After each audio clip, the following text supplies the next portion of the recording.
All you need is love, love. All you need is love, love. All you need is love, love. Love is all you need. Bom, como é que você consome música? Eu canto, mas é melhor consumir música profissional, não é verdade? Vamos falar um pouco sobre música e a evolução da música digital hoje nessa edição especial do Glitch.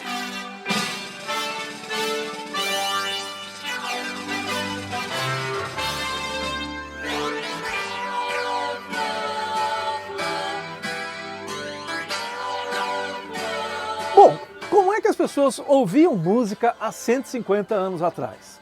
Era só música ao vivo. Você tinha que ter um instrumentista, um músico, ou um grupo, ou uma orquestra, tinha que ter uma partitura, e transportar música era complicado, porque você tinha que transportar os instrumentos, os músicos e a partitura junto para poder ouvir música de um lugar para outro. A música sempre teve nas nossas vidas, mas nem sempre foi tão fácil consumir música como a gente consome hoje em dia, quando a gente nem percebe que a música está presente. E isso tudo foi o resultado de uma evolução tecnológica muito grande que começa lá na pianola. Pianola, sabe o que é? Cara, pianola sabe uma caixa de música? É um piano que toca sozinho. Você programa, coloca as partituras, né, dentro do piano e ele toca. É como se fosse uma caixinha de música, só que super size. Então, desde o sonho do homem sempre foi conseguir reproduzir a música e transportar a música de um lugar para outro sem ter que transportar uma orquestra inteira. Imagina uma orquestra sinfônica, 80 músicos com todos os seus equipamentos. Era assim que a música era levada até as pessoas. Bom, com o passar do tempo, várias pessoas pesquisaram diversas formas de registrar a música para poder gravar para a posteridade e você não ser obrigado a ter que ouvir sempre a música sendo tocada ou cantada ao vivo. Um dos caras que contribuiu para isso foi Thomas Edison, que ajudou a construir o gramofone. Antes do gramofone existiam alguns discos, na verdade não era nem disco, eram cilindros de música.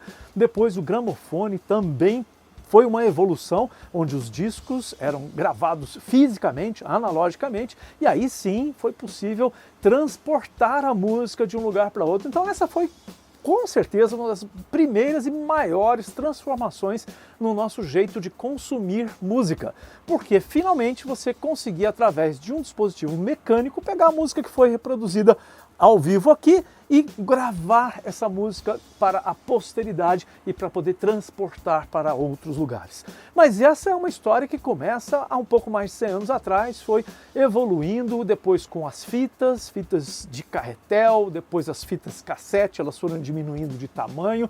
Os discos também foram ficando mais baratos, mais leves de transportar.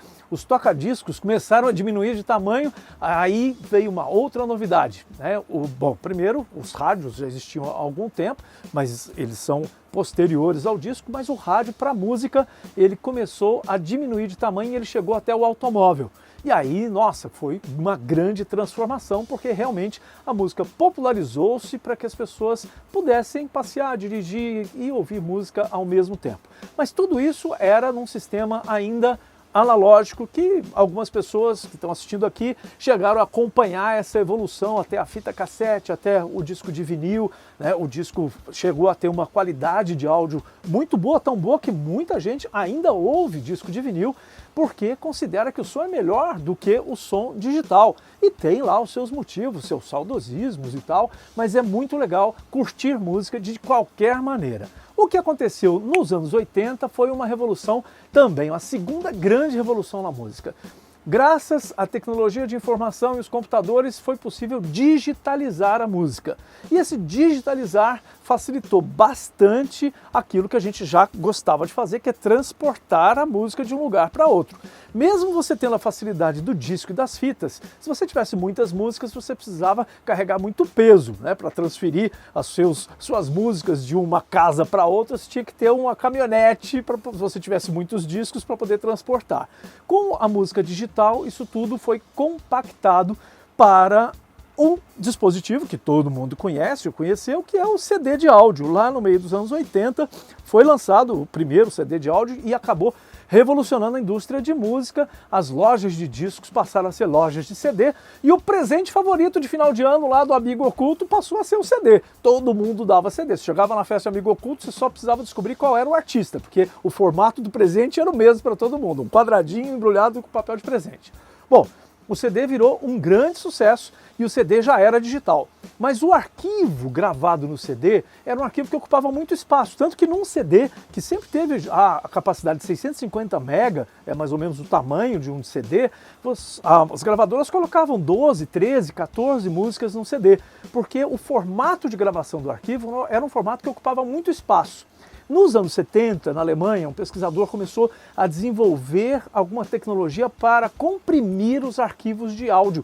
E nessa compressão, ela era necessária, na verdade, não era para música. A ideia era comprimir os arquivos para transmitir através de conexões telefônicas, que já existiam lá nos anos 70, não eram tão populares, mas era para isso que foi desenvolvida essa tecnologia, não era para música.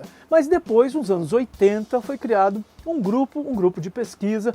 O Instituto Fraunhofer na Alemanha teve uma participação muito importante, é um instituto de pesquisa muito renomado, nessa desenvolvimento da tecnologia chamada hoje em dia de MP3, mas que tem, na verdade, MP3 é um apelido, é MPEG 1 Layer 3, Layer 3. E por que tem esse nome? Bom, MPEG é uma sigla para um grupo de especialistas que chamava Moving Picture Expert Group, um grupo de especialistas no cinema, nas músicas que eram, na verdade, pesquisadas formas para comprimir o áudio, tanto para música, como para cinema, como para transmissão de voz pelos canais de comunicação. Bom, isso é um grande salto no final dos anos 80, quando se lança então esse algoritmo de compressão que fez com que aquelas músicas enormes ficassem pequenininhas e você pudesse gravar várias centenas de músicas em um CD só. Depois veio o pendrive, você colocava milhares de músicas gravadas no pendrive. E aí vem o fenômeno da internet dos anos 90, onde as pessoas começam, claro, com esses arquivos menores, e a internet ainda lenta, demorava para você transmitir um arquivo de um computador para outro, mas isso foi evoluindo conforme a internet evoluiu, e em 1999 acontece um grande feito, porque tinha um cara chamado Sean Fanning que ele queria muito trocar música com os colegas, e como tinha o MP3, que já era um arquivo menor, dava para transmitir isso pela internet, e ele criou um serviço chamado Napster, que usava uma tecnologia de rede já conhecida, que já existia, chamada P2P, ou Peer-to-Peer. A gente pode traduzir para parsa, né? Parsa to parsa. Que era uma tecnologia em que você não tem um servidor que distribui os arquivos para os clientes. Todo mundo é servidor e todo mundo é cliente. Então, é uma rede ponto a ponto em que eu tenho as músicas no meu computador, você tem no seu, eu consigo baixar as músicas que você tem no seu, você consegue baixar as que eu tenho no meu. Ou seja, é uma rede de total compartilhamento, uma rede horizontal, onde não tem hierarquia.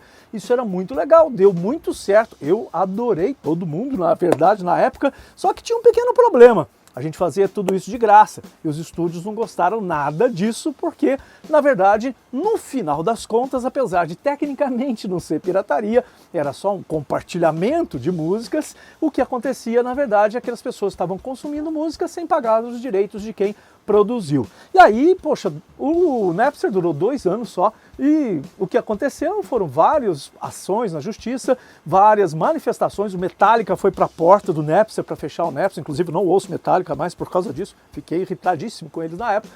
Mas tudo bem, era direito deles, eles foram lá e conseguiram fechar o Napster. E o que aconteceu quando fechou o Napster? Sabe aqueles filmes de terror em que você mata um monstro e aí surge 50 monstrinhos que derivaram daquele monstro? Foi isso que aconteceu. O Napster tinha endereço lá na Califórnia, bonitinho, foi processado por advogados, juízes e tal. Quando mataram o Napster, surgiram 50 serviços iguais a esse, espalhados pelo mundo, em muitos lugares onde a jurisdição sobre pirataria não funcionava, não valia. Então surgiram servidores e programas como esse que estavam hospedados lá na ilha de Tonga. E aí, poxa, não tinha nada que as empresas, né, os estúdios de música pudessem fazer. O que aconteceu a partir disso é que Durante muito tempo, a gente fez esse compartilhamento gratuito de música e as pessoas ficavam, apesar da demora, encontrar, muitas vezes você procurava um arquivo e estava escrito o nome do arquivo, você baixava uma música achando que era essa, mas era outra. Então, tinha alguns contratempos, alguns inconvenientes, mas o que aconteceu? De repente, as empresas perceberam, e o Napster devia ter feito isso lá atrás, lá no começo, né, dos anos 2000, mas ele não oferecia essa oportunidade para você pagar um preço justo pelas músicas.